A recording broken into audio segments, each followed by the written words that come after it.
Lockdown खत्म हुआ तो अनलॉक के साथ आपराधिक गतिविधियों में आई तेजी। पुरुष के साथ साथ महिलाएं भी आपराधिक घटनाओं को दे रही हैं अंजाम। मास्क को अपने चेहरा छुपाने का बनाया जरिया।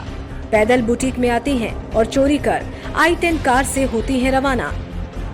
टाउन शहर का सबसे पॉश इलाका माना जाता है और इसी इलाके की मेन सड़क पर पॉश बुटीक और महज 10 कदम पर शहरी विधायक की कोठी। दिन दहाड़े 4 महिलाएं पैदल बुटीक में आती हैं। सभी महिलाएं बुटीक में अलग अलग कोने पर सूट देखने लगती हैं। उनमें से एक महिला चोर सेल्स गर्ल को बातों में उलझाती है और इतने में बाकी सभी महिला चोर 4 से 5 महंगे डिजाइनर सूट अपने साथ लेकर i10 कार से फरार हो जाती हैं। बुटीक की मालकिन एकता चोपड़ा ने बताया कि महिलाओं ने सिर्फ महंगे वाले कपड़े ही चोरी किए हैं। उनमें से एक महिला ने 15 मिनट में ही चोरी किए गए डिजाइनर सूट को अपनी बड़ी फ्रॉक में छुपाकर चली गई।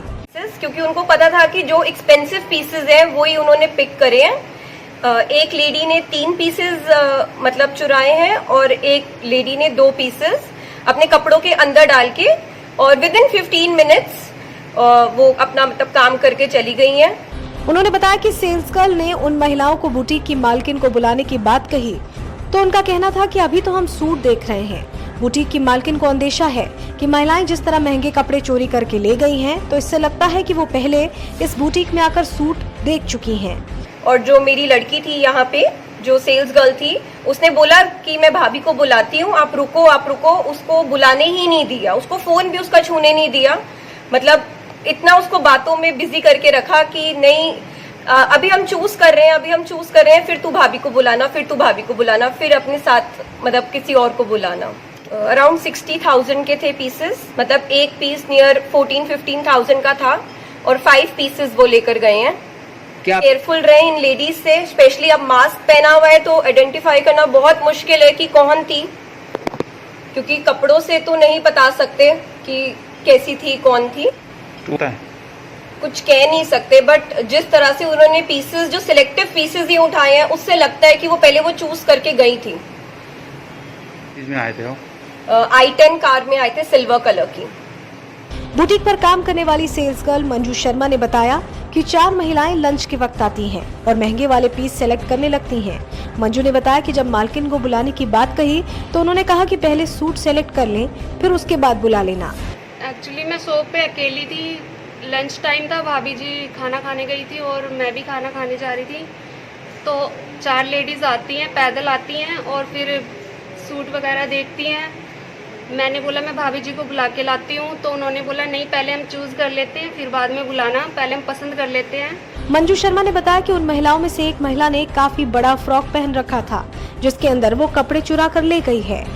और फिर उन्होंने पसंद किए, उन्होंने ये भी बोला ठीक है हम अपनी डॉटर को लेके आते हैं, इतने आप ये मेरा पीस निकाल के रखो। और फिर उन्होंने कुछ पीसेस निकाल लिए हमारे महंगे से महंगे पीसेस और फिर कैसे गए? हमारे 5 पीस लेके गए हैं वो। और उन्होंने मतलब ऐसे कवर किया हुआ था, ऐसे सूट को उड़ाया हुआ था मतलब। और फिर एक मतलब डाल रही थी, बड़ा सा फ्रॉक पहन के आई थी, वो आई पैदल थी और गई वो i10 कार में।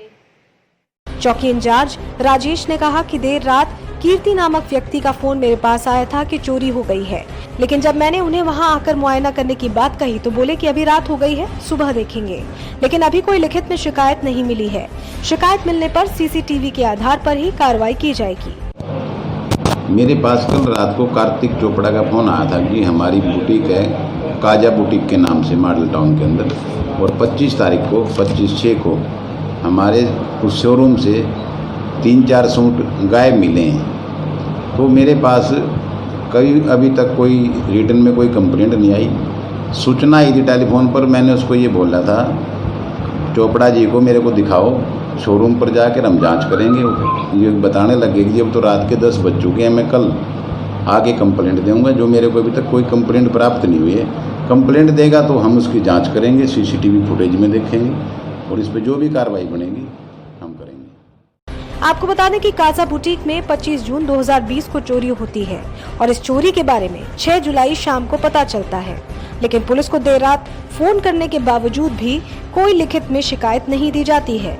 जनता से अपील है, अगर आपके आसपास या आपके साथ कोई आपराधिक घटना होती है तो उसकी शिकायत संबंधित थाने में जरूर दें, तभी अपराध की घटनाओं पर अंकुश लग सकता है। समाज के प्रति अपनी जिम्मेदारी को समझिए।